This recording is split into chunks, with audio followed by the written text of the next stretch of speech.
Hello, I'm Christy Lucas, CEO of Roots for Boots, signing on here at Community Media for another episode of Open House.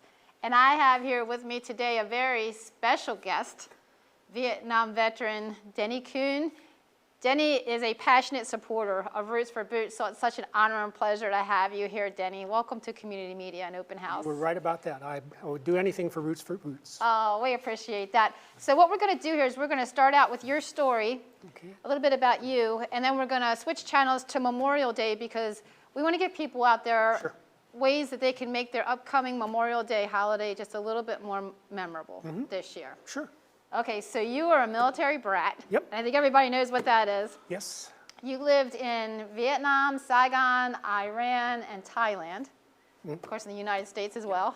My dad didn't pull very many stateside assignments. We spent a lot of my childhood abroad. Okay. So. Okay. Thailand multiple times. Okay. Vietnam just once. Right. Well, that had to be quite an experience. It was. It wasn't when it was taking place, but looking back is when all that stuff seems to hit me. You know, it was my life. It was my past. Right. I never gave it a thought until it came time to look back and, wow, that's pretty neat. So when did you come back to the United States? From any of these places that you lived before? So were you, because you're in Carlisle now, right? My home, I was born in Reading, Pennsylvania. Okay. And that's where my grandparents were. My maternal grandparents were living in Reading, and that's where my mother was born and raised. Okay. I did not know my paternal grandparents, so I don't have a whole lot of connection to my father's side. And my father, Bill Kuehn, is not my biological father. Okay. Bill Kuehn he's a coal cracker. He's from the coal region, and but he went into the Army when he lied about his age and went in when he was 17, and he's a World War II vet, a Korean War vet, and 3 tours in Vietnam. So he wasn't home a lot. Right. And, but Kuehn is not my biological dad. Okay. But we considered Reading our place to return to. Okay. We moved to Carlisle in the mid-'60s. My dad had an assignment there. It was the OIC, that's officer in charge of the communication center. That was just after he had gone to become a warrant officer. He was an enlisted man most of his career, and then he went warrant. And so he was a warrant officer at Carlisle, and then we just liked Carlisle so much, and it was close enough to Reading, and I just returned There's to Carlisle. a lot of military in Yes. Carlisle. Yeah. I keep returning to Carlisle every time I come back. Okay. So you enlisted in order to avoid the draft. Yes. But then you became what are they called, a door gunner? I started out in helicopter maintenance. Okay. That's what I was trained for. Okay. And then I started flying as a door gunner. Did you want to do that, or is that? I wanted to fly. Okay. I liked flying. In fact, when I was in maintenance, I was on flight status anyway because I was at a level of maintenance. We referred to it as line maintenance as opposed to bench work. I didn't repair radios or anything like that. Mostly what I did is repaired wire bundles that were shot up and penetrated and severed, things like that, and replaced black boxes. I didn't repair them. Okay. So I was on flight status. So I flew even when I was in maintenance, and I like to fly. Okay. And how'd you become a door gunner? They're always looking for door gunners. So you volunteered? Yes. Not many people would volunteer for that. I don't know. Surprisingly, a lot do. Keep in mind, we were 17 and 18 years old. I was 18. There were some 17-year-olds, and the 17-year-old mind. We're immortal. We can't be touched. But yeah, a lot of people volunteered. What was the life expectancy of a door gunner? I don't know. I've heard various figures. The life expectancy is pretty short, but I didn't come across that during my tour. Okay. I was there 71, 72, and the war was starting to wind down. Right. But in the 66, 67, 68, it was pretty intense. And they lost a lot of birds. My unit lost a lot of birds in a famous location called the Ashaw Valley. Okay. That's where most of our work was done, and that was a nasty place. We lost a lot of people out there. I imagine there's and only one sticks in mind for some odd reason. I don't know how my brain works. Okay. I don't know if my brain works, but I can only remember one guy, and he was a popular pilot. And he was what we call a loach pilot. A LOACH is an acronym. It's LOH. It stands for Light Observation Helicopter. And his name was Pete Ferrami. And Pete was a LOACH pilot, and he was shot down and killed. The LOACH's job was just like the scouts in the 1800s. The scout would go out front, look for the enemy, and then the rest of the cav would follow up. The air cav, which is all three of my units, I was in air cav on all three of them. We operated something called pink teams. And it's called a pink team because the LOACH was referred to as the white bird, and the Cobras, the pointy nose helicopter, it's very slim. That's referred to as the red bird. So red and white make pink. So they were referred to as pink teams. So the LOACH would fly low and slow, treetop level and meander, never a straight line. And he would be looking for sign. He would be looking for the enemy, looking for campfires, looking for clothes drying in the bushes, or he would take fire. And when he took fire, he would have a predetermined break, and the Cobras would roll in one after another, until the area was. And is that where you would come in? I was in a bird that flew above all three of those. Okay. It was called the command and control aircraft. And so we were there to go down and help if they got shot down, to pick up the flyers, the aviators, or their bodies if they were killed, and to try and recover the aircraft. I imagine a lot of that was hard to see. Yeah, it was. Yeah. You're up there, and you can hear what's going on, you can see what's going on, and it's just our job to just stand by and wait to see if we're needed. Yeah. Now go back to your dad for a minute. Yeah. Because we're talking about Vietnam. So your dad served for 31 years. Yes. And he was World War II, Korea, and 3 tours in Vietnam. Yes. And on that third tour, you both were in Vietnam. Together, yes. Now, did you ever cross paths? Yeah. You did? So talk about that. I forget how I notified him, but I must have sent him a letter because I got my orders when I was in Fort Gordon, Georgia, and that's another story in itself. But he knew I was coming, and then he was close enough to where I came into Vietnam. It was down south. I came into Tan Son Nhut Airport, and there was a Long Binh replacement center, and then my dad was stationed not too far from there. So he just grabbed a Jeep and drove down when I came in. We had a half hour together, and then that was it. It's amazing with the amount of tours he did that he survived all that. I mean, I've never heard. He never talked about it. Yeah. I think he was doing, because he had an awful lot of friends who were Green Berets. I suspect, and he had a top secret clearance, I think he was the equivalent of today's IT, intelligence type. That was his job. Okay. And he never was allowed to talk about it, even to his sons. So I never knew much about his, I know he was stationed at Ben Hoa, or outside Ben Hoa, but he also lived with the Mountain Yards, which is a native tribe in Vietnam. So, but he didn't talk much about that either. So, what an interesting story. he's quite a guy. Yes. So he didn't write anything down. You don't know details of No, his story. he has no. And one of the things I encourage veterans to do is tell their stories, write them down so that they can be passed on in the family. Because really, there'd be no Roots for Boots. AHEC up without in the story. Carlisle is doing that. Is trying to do that. That's a really great program. Okay. Try to get their verbal stories.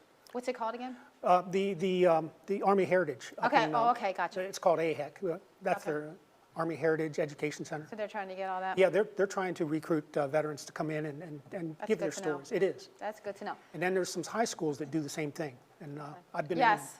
I've been interviewed by Cumberland Valley, and their seniors in there were pretty alert people. Good. Really nice Good people. to hear. There's hope for our future, Yeah, right? there is hope. So did you have any close calls when you were up in the air? Not really, not a whole lot. I mean, we were high enough up. We were roughly 1,800 feet, usually around anywhere from 80 to 95 knots. And then we see tracers. We try to place our tracers right to where they're coming from. So I didn't see people as much as I saw gunfire. So it's easy. It's not personal. You say it's easy, but somebody like me hearing your story, it's like, I would rather see people than gunfire. I didn't want to see any of them. Yeah, okay. That means I'd be too close. Oh, gotcha, okay. So do you know how many missions you flew? I don't. Yeah. I don't. We flew every day except for the monsoons. In my first unit, I was there during the monsoons, and the monsoons were something that America has never experienced. Maybe in some tornadoes or hurricanes, maybe So close to it. what's it like? It's rained so heavy that I wouldn't be able to see you Oh, wow. this close. It's unbelievable, and you couldn't fly. And how long does it last? It could be for periods of time during a day, but the monsoon is a couple of months, or a month. I don't really know exactly. So we had Jack here telling his story, and he was more on the land. He was. You were more in the air. So when those monsoons came into the guys on the ground, what was that like? It's miserable. It's terrible, and that's one reason I wanted to fly. I like to fly, but I also didn't want to walk. I Right. didn't want to be in the jungle. I'm not. Right. I'm not a fan Yeah, he of shared some of that. jungle critters and that type of thing. He shared some of those too. Yeah. So what was your mindset like in order to survive? Like, when you have bullets flying at you, you know this could be your last day. What was the mindset that kept you going? For me, Christy, I don't think I ever thought about it. You kind of tuck that away. You kind of put that in a little capsule, and you don't even think about it, because we'd get word of like the Loach pilot, Pete Framey. We get word that he was killed, and we'd mourn them, we'd honor them, and then tuck it away. Try not to think about it. Yeah. If you think about it, then I think that's really bad. I don't know the consequences of having that on your mind all the time and not being able to function. Or focus on the task at hand. Right. What lifted your morale? Letters from home. And surprisingly, it's not a surprise to me, but teenage boys don't write letters. So all my buddies, nobody wrote me. And my mother had passed away already. I got letters from my grandmother and my other mother, the family that took me in when my mother died. And so I got letters from a close friend of mine in high school. We ran around in the same crowd. And I think she wrote me mostly because when I went over, I think a month before I went over to Vietnam, her brother had finished his tour and came back. And he was pretty much of a mess, I think, mentally speaking. I don't think he was injured or anything, but he had a It's bad affected attitude. him. Yeah. So Joni wrote to me more than anybody, and I'll never forget her for that. So Oh, well, that's wonderful. You had somebody Yeah. to get me. I imagine mail call was a. that was a big deal. A big deal. Usually because there's packages involved, and packages almost always have cookies. How long did it take to get them there? I don't know. A long time. Did everything get there intact? Like when you got cookies? Not usually. They're No? usually pretty. But They're you can usually smell pretty 'em at banged. least. They're pretty banged Yeah. up. The cookies end up being cookie crumbs, That's all right. and they're just as good. Right, right. So what was it like for you when you returned home? Not too bad. I came home different than most people. Most guys left Vietnam on what they call the Freedom Bird. That's an airliner. It's a contract airliner, like Tiger Airlines or something like that.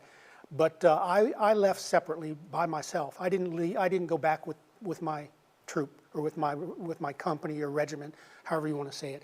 I took my 30-day leave and I left Vietnam and went to Bangkok because I had lived in Bangkok before. The family was still there when the family stayed in Thailand when my dad was in Vietnam in his tour. So I went to Bangkok. Okay. I got home cooked meals and then I still had party time, So Of course. I didn't stay at home, So I was just. It was a month of. Well, you had to grow up pretty fast. Yeah. Yeah. So I spent my 30 days leave in Thailand, and then I reported to my new unit, which was in Hawaii. Actually, that's a lie. I was returned to Oakland, California, where the Vietnam veterans returnees come into the United States. There was an impressive private. He was an E2, the lowest rank you can have. He was probably the most powerful private in the Army. He was sitting behind a counter at the Vietnam Veterans Returnees Reassignment Branch. I'll never forget that big sign. And what you did is, if you didn't want your reassignment, your orders, if you didn't want to go to where you were ordered to go, you could go in there and try to get your orders changed. When I left Vietnam, I had orders for Fort Benning, Georgia, and I didn't want to go to Georgia. I would rather have gone back to Vietnam than go to Georgia. I didn't like Georgia. So Do you want to talk about that? Why you didn't like Georgia? Or well, I went to my AIT. AIT is the training that you get after basic training. It's Okay. called advanced infantry training. So I didn't like Georgia, and Oh, okay, so you just didn't. Most Army posts are near, have communities right outside the gates. Mm-hmm. Often that's not a good relationship. There's often fights, and there's no one really at fault. They're both at fault. Mm-hmm. But anyway, I went in for reassignment, and they said, well, the only thing we have left for your job series is Hawaii. And I said, I'll take it. Who wouldn't take that, So right? I took Hawaii, and that's where I ended That's up. how you ended up in Hawaii. And how long were you there?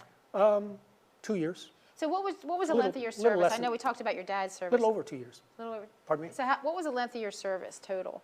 I 3 know- years. 3 years, okay, because I know we mentioned your 2 dad's. years for draftees, and then if you take another year, you get a choice of assignment or job. Okay. And the Army would try to accommodate you. And then what'd you do in Hawaii? I flew. Okay. The same job I did in Vietnam, except that there was no door gunner. I became a crew chief when I got to Okay. Hawaii. So a crew chief is the other door gunner, but in the Army system, the crew chief owns the helicopter. It's his helicopter. The pilots just schedule their flights and their missions with the helicopter. Okay. But the helicopter belongs to the crew chief because he's responsible for everything. So I became Everybody a crew has chief. their lanes, right? Okay. Exactly. All right. All right, so are there any other details of your story that you want to share before we move to Memorial Day? Just a couple of humorous stories. ahead. At least one humorous story. When I was at AIT at Fort Gordon, Georgia, I got my orders for Vietnam, and I thought, I can't go because my dad's over there. So I went into the first sergeant, and first sergeants are known to be gruff, and that's a polite way of, Okay. they're just mean SOBs. and they have that persona on purpose. So I went into my first sergeant and said, First Sergeant, I got orders for Vietnam. He said, so? And I said, well, I can't go. He said, why not? I said, because my dad's over there. He said, so? I said, well, if my dad's over there, I can't go. He said, who told you that? I said, well, I heard it somewhere. I didn't know it at the time, but what I was talking about is the rumors that go around about the Sullivan boys. There's a law on the books. The Sullivans, there were 5 sons of Mrs. Sullivan that were killed in World War II. And they created a regulation that if you were the last remaining person with that name, you would never be, you didn't have to go into the Army and go into combat. So I told the first sergeant, I said, my dad's over there, so I don't have to go. And I was really cocky about it. And that irritated him, obviously. So he said, do you have a brother? And I said, yeah. He said, does he have the same last name? I said, yeah. He said, do you have uncles? Same last name? Yeah. He said, then get your ass out of my office. You're going. He said, you don't have to go if you're the person who is solely responsible for perpetuating your family name into the future. So you're going. So nice try, right? But, all right. Anything else? that's it. Okay. I'll never forget that. All right, so we're going to switch to Memorial Day. Okay. So for me, Memorial Day is kind of a double-edged sword where you always want to make it memorable, but you want to celebrate it at the same time. You're not alone. Yes. So we want to know the right way to do that and how to really make it memorable. So what does Memorial Day mean to you? To be honest with you, Christy, it means less than it used to when I was a kid. Of course, much of my actually a whole lot of my childhood was spent abroad. So we didn't have the benefit of Memorial Day, Yeah. 4th of July celebrations so much as we heard about them in letters and things like that. When I came back, it seemed like the country was in turmoil, and Memorial Days weren't what I perceived them to be. Looking in history books and watching movies and things like that, it was rah rah, and it was America and everything. And I returned to a country that whose values had changed a little bit. Right. There was a lot more divisive rhetoric and behavior, and I never experienced any of the spitting and that kind of thing, which Name-calling and all I'm that. very thankful for. Right. It never caught up with me, and I think I'm fortunate for that. But I know a lot of my friends did, and many of them came back. They were told not to wear their uniforms because they stopped at the airport, changed clothes, and that type of thing. So it kind of lost its meaning. Memorial Day did, and Veterans Day. They kind of just not as patriotic as it used to be, Right. and that's sad, And our values have kind of shifted a little bit. Okay. Now, the true Americans, I think, and that sounds worse than I meant it to be, but Americans who were raised with the aftermath of and the enthusiasm of post-World War II and Korea conflict, the country was different by the time Vietnam came along, and Vietnam was responsible for most of it, because of all that. Most of it was political, but it was the protests and all that. Well, have you seen it change over the years? Because that's a question I was going to ask you a little bit later, but since we're on it now, and I use the example, like when I grew up, I was born in '66, so I came I was little when the end of when Vietnam was wrapping up. So to me, Memorial Day was just another holiday where I met with Grandma and Grandpa and the family, and we had a cookout. But now that we're in all these wars now, I've seen it change to the point where I recognize the sacrifice and I want to honor that more. Yeah. So for me, it's changed. Have you seen it change? I have. And I think it's changed back to a huge portion of the country. We still have those pockets, which I just pretty much ignore them. But I'm very pleased, and I think I might have mentioned this to you a while ago, but I'm very pleased at the treatment the Middle East conflict soldiers and sailors and Marines are getting, and airmen. I think they're being treated very well, and they are my heroes. Because as I told you, in Vietnam, you got one tour and done. My dad volunteered for the other 2 tours. He was the exception, not the well, rule. there were plenty of people. Martin is coming in here later. He volunteered. He was 2 tours. Yep. And a lot of people did, and mostly they were career people. Did the volunteering. Very few draftees did, unless I've run across some draftees who decided to stay in, so they took more than the 2 years and they re-enlisted, and then they went on to do something that they wanted to do. Many of them went to flight school and became pilots. A lot of draftees became pilots, and even 3-year guys like me. I should have stayed, but I had such a chip on my shoulder after my tour in Vietnam that it was I wanted to get out, and bad decision. But having said that, I wouldn't be where I'm at.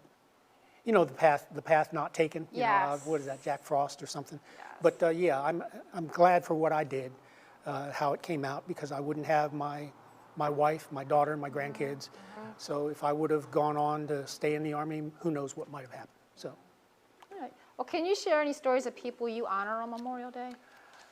I don't have specific people. I mean, there's a lot of people that cross my mind. I mean, my dad obviously is one. He passed away after he retired, and sadly he wasn't retired for very long before he passed away. So, I'm not sure, but because I don't have the medical records, I'm pretty convinced that he had multiple maladies due to Agent Orange, because he spent so much time there.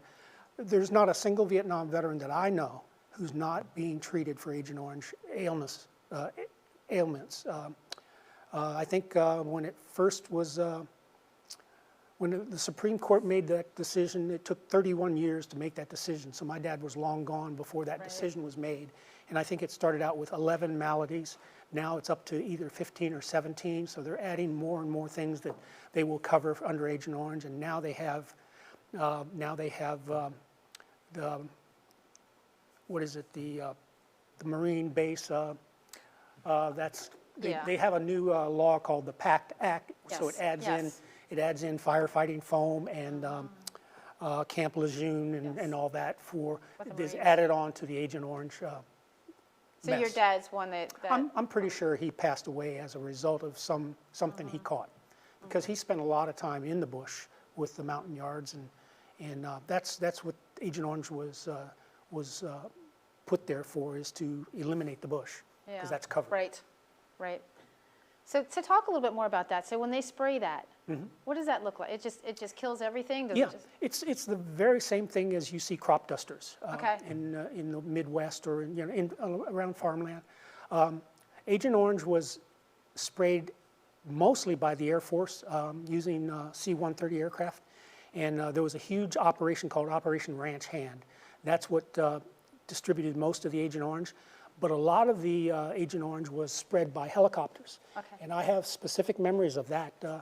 We were on our parking space, so to speak, on the flight line in my second unit in Vietnam, was on, our parking space was on right next to an aviation company. We were the air cav. They were an aviation company. They were. They had a different mission. They didn't do pink teams, things like that. But those guys did perimeter spraying of our base. And I remember times when I would be out on the flight line, gearing up for a mission or coming off of a mission. They would come back from spraying, and their skins would be oily. Their skin would be oily because they'd roll their sleeves up. Yeah. You know, when they come out of the aircraft, you roll them down when you're flying. But their skin and their uniform was all oily and wet from the airstream and the rotor wash and all that stuff. They're spraying this stuff, and it's spraying on them. Right. So they had huge doses of it, and I'm pretty sure those guys suffered pretty sad badly. Yeah. So you mentioned earlier that I know that you've seen your fellow servicemen lose their lives. So what helps you through the grief of that? Like, what helped you get? There really isn't much help, Christy. What you do is you honor them. You honor their service. You honor their you memorialize their passing, and then you kind of tuck it away. Because you can't think about it. If you think about it, you would go crazy. I think at least that's what the words are. Word gets passed around. They say, try not to think about it. You know, because if you do, then you're preoccupied, and then you don't do what you're supposed to do. The mind is a powerful thing. It is. Yeah. It is. But it crops into the memory quite often, even after 50. I don't even know how many years it's been. Over 50. Well, that's a traumatic experience. Things pop into, yeah. And it happened to fertile minds, so to speak. Bragging a little bit about 18-year-olds. I mean, you know, we didn't think about it back then, but now we have time to look back, and it, I don't know. It rears its ugly head sometimes. It does. Yeah. Sometimes totally unexpected. Yeah. Any little thing can trigger a memory, and not necessarily a bad memory. Sometimes good memories. You know, it can be a song, it can be a food, it can be a smell, it can be any event. The single event that triggers my memory most often, and it's almost a game, and most of us can do it. I know Martin can do it. He's up next. I can identify almost any helicopter without looking at it. Yes, I've been around you when you've done that with aircraft. And even to this day, even when I know what helicopter it is and I know where it's coming from, I'll still go outside and look at it. Yeah. Because they all have a distinct, it's called a blade slap, and you can tell. And you know it. Yeah, I can tell what kind of helicopter it is. Yeah.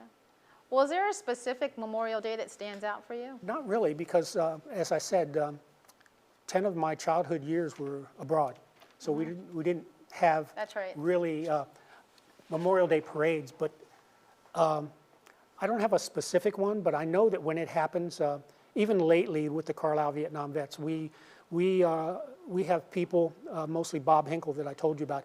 They are members of there's a, for lack of a better word, there's a council for events, and they meet and decide whether they're going to have a Halloween parade or a Memorial Day parade, that type of thing. So we get involved, and that triggers memories too. So it's fun. Good. It's nice to be recognized, and those folks are still memorialized. And I think when the Vietnam veterans come down in the parade, it's been my experience that you all get the loudest clap and applause. We are treated very well up there, because Carlisle's it's actually a liberal town, but Dickinson is Dickinson and the Dickinson School of Law. They're pretty good, and there's no harassment or protesting, none of that nature. But Carlisle's basically a military town. It is. I was surprised. I always thought military people, because my dad retired to San Bernardino, California. I always thought military retirees would go to Florida or Arizona, or in my dad's case, California. I read somewhere where most military retirees retire to central Pennsylvania. Proximity to Washington, D.C., there must be half a dozen military installations for commissary PX privileges. That took me by surprise, because I don't think of Carlisle as being a retirement center. Right. But no taxes on retirement in Pennsylvania, so that helps. And there's that. And Florida has that as well, and that's why I thought that's where people went. But, interesting. So what duties or obligations does our society have toward those who have died? I think more of the same, and just maybe emphasize it more. It would be nice to know that lives that have been lost and what it took to accomplish what they did is never forgotten. And just the simple fact that you do parades or we also do I think it's twice a year, we put flags at the Molly Pitcher Cemetery in Carlisle. That's the one we selected to do. And I think we do it for Memorial Day and Veterans Day, and we put flags on each grave out there. So we'll do that after a Saturday morning breakfast and then leave them there for a week, and then we go out and take them back up, and just to keep them in people's thoughts. And it's nice that you pass on their patriotism, because they're no longer here to do that, the fallen. Yet acts like that pass on their patriotism. And at least spread it to the population, because the burden is carried by their families. You know, that's and they should always be memorialized as well, because they may still be with us, but they're in constant pain whether they know it or not. It's a different sacrifice. It is. Yeah. It is. Yes. So, how do people show their gratitude for the sacrifice and for the fallen on Memorial Day? So, what's the best way for us to show our gratitude? A parade's a good one because it gets a lot of people out, and usually there's displays. We have a display in Carlisle, which is a totally different story. That we also do. It's not for Memorial Day, but the parade memorabilia that we use is the same that we use on Veterans Day. Every Veterans Day, the day before Veterans, Carlisle Vietnam vets have been doing this for close to 40 years now. We set up a vigil on the square in Carlisle. We have a display, and we spend all night on the square, you know, drinking hot coffee, and you know, we just talk to people until the bars close, and then we're by ourselves. And people drive by and honk their horns. You're there all the way through? We go from 10 o'clock to 10 o'clock. We started at 10 o'clock on November 11th, or November 10th, and we end at 10 o'clock in the morning on the 11th. And we've been doing that for years. And we're down to, like, this last Veterans Day, we were down to 5 people now. They're doing the same thing now with us, which is really, it's a little scary, but it's life. I'm hearing the same things about Vietnam veterans that not too long ago we were hearing daily about World War II veterans. They're dying at the rate of X per day, you know, and I'm like, wow, that's a lot. Now I'm hearing those same figures, and it's being applied to Vietnam veterans. Sometimes ignorance is bliss. Yeah, it is. Then I'm a very blissful guy then. You're so funny. So Denny, is there anything specific you want civilians like me to understand about Memorial Day? Something that we don't know that maybe you can enlighten us with? Well, first of all, let's get this straight. There are no civilians like you. Oh. You are a veteran's friend beyond comparison. But yeah, there's a lot of folks out there that do it. They just don't know how. And like I said, just celebrating the fact that men like that lived, you know, and women. There's eight women on the wall in Washington, all nurses, I think. One might be a recreation type, but I think it was, The Donut Dolly? Yeah, might be. But I think they might be all nurses. I don't remember. But just remember their sacrifice and make sure it doesn't go to waste. We're having trouble in this country right now, and that's sad. And I don't know that I'm going to be around much longer to get it corrected. But I'm very thankful that I have the daughter and grandkids that I have, because they work. They're not protesting anything. They might protest me, and you know. That's normal, right? Yeah, but no, they're good kids. My daughter's a good girl. She works. All of them work through the pandemic. So, you know, they're not allergic to work, and they Well, and there's a lot of families out there that are the same, so yeah, there's hope out there. There is a lot of them. There's hope out there. And I'd like to think that Middle America is there too, but they go about their lives because they're hard workers. They don't have the time sometimes to put in. So a lot of it falls to families of veterans and veterans themselves and folks like you. But there's a lot of good. There's there's a majority of good people in this country. It's just that they're so quiet. Right. They are. They don't know how to. And I don't mean fight in the Right. in the Violent way. in the Right. violent sense, but Or stand up. the true Americans, the America believers, the America lovers, rather than the America haters, have to learn to fight hard for what you've got, to maintain what you have. What veterans like you have Yeah, done. to maintain what you have. Right. The Bill of Rights, the amendments, right now, there's at least 4 amendments that are under not violent, they're under serious attack right now, even as we speak in Congress. And in the state legislature. It's sad to see, because those people in their early 20s in 1775 were amazingly. People don't realize how young they were. I don't know the word, but they had a presence. You're talking about the founding fathers? Yes. Yes. They were incredible people, and they were young. And I think part of it is knowing your history. Yeah. You know, And and growing up with it. Sadly, a lot of that's not being taught. I think history is still being taught, but I learned that even at Carlisle, I don't think they teach civics anymore. Civics I didn't like because I didn't do well in it, but I listened. I learned. So, Denny, why do you love America so much? It's still the greatest country. I mean, there are a lot of nice countries. I've been to many of them, and obviously I keep returning to America. I mean, there's a reason for that, and it's not just the family and the extended family. I mean, I could gobble up the family and head to Portugal or wherever, or some nice country, Cape Town, South Africa. That'd be a good place to go. It's one of my favorites. It's in my top 3. But no, I've been to a whole bunch of other countries. I do a lot of volunteer work and a lot of mission work for 2 different churches, and it allows me to go to these places and think, well, Denny, you're a pretty lucky guy. You get to return to that, you know, and not this. Right. It's Right. it's enlightening to go to some of these other And places a lot of see how they live. yes, and a lot of And blood is feel spilled in the bad for them. sand for this country. Yeah. You know, and a lot of people want to come to this Yes, country, ma'am. to enjoy the freedom and liberties that we have. So as we wrap up here, I know you're a part of the Liberty Warbirds. Mm-hmm. Do you want to talk about those a little bit? Yeah, I mean, Martin and Carolyn are probably better ones. You can ask Well, they're them up as well. They're officers in the not the board of directors, but there's a Levels. level of Yeah. management. But no, we got it from a private collection in California, and I believe I think I'm correct on this.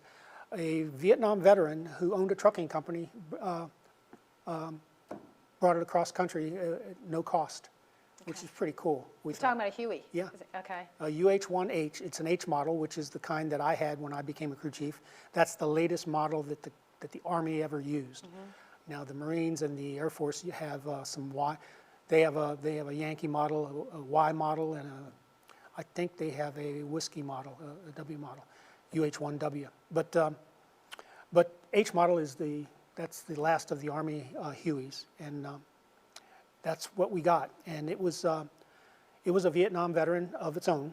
It served in 2 units in Vietnam. It served in one of my units, the 101st Airborne. It served in the 170th AHC, which is Assault Helicopter Company, Attack Helicopter Company. And so it served in both of those units. Okay. Was shot down, I believe, in the 170th. We restored it as a 170th bird, and it's pretty neat. And took us a long time and a lot of man hours to get her working again.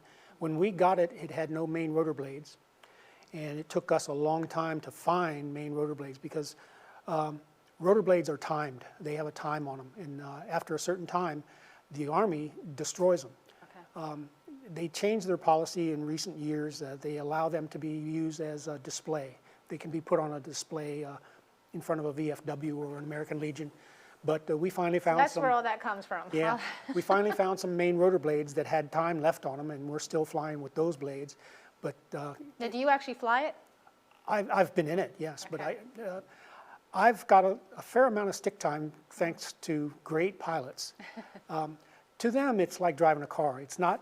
It was probably the coolest thing when they were in flight school, and now they've got, like Martin, 1,000 missions in Vietnam. Flying's not neat anymore. It's something that they can do. Right. But me, I love getting, we call it stick time. When I got to Hawaii, I didn't get any stick time in Vietnam because there just wasn't an opportunity to do that. But in Hawaii, I got a lot of stick time. So I would go out with a pilot, and usually they're friends. And I love my pilots. I still do. And we'd go flying somewhere, and I'd hear on my helmet, I'd hit, "It's yours. Aircraft's yours." So Oh, wow. I'm on it, and I get to fly What a it. thrill. Yeah, it's fun. I like to fly. So you like the sound of the Huey? Oh, I do. I do. I can tell your face Music, lights up. music to my ears. Yes. Well, Denny, as we wrap up here, I really want to thank you for coming out and spending some time with me at Community Media. Thank you You're for such a doing rock this. star, and I appreciate everything you do please. for Roots for Boots. And you know, at Roots for Boots, we encourage all veterans to tell their stories. Please tell your story, because if there were no stories, there would be no Roots for Boots. We wouldn't know the struggles that our veterans are going through. So tell your stories, and if you can't tell them, at least write them down. So we're going to wrap up this episode of Open House. I'm Christy Lucas with Roots for Boots, signing off here with Denny Kuehn. Thank you, Christy.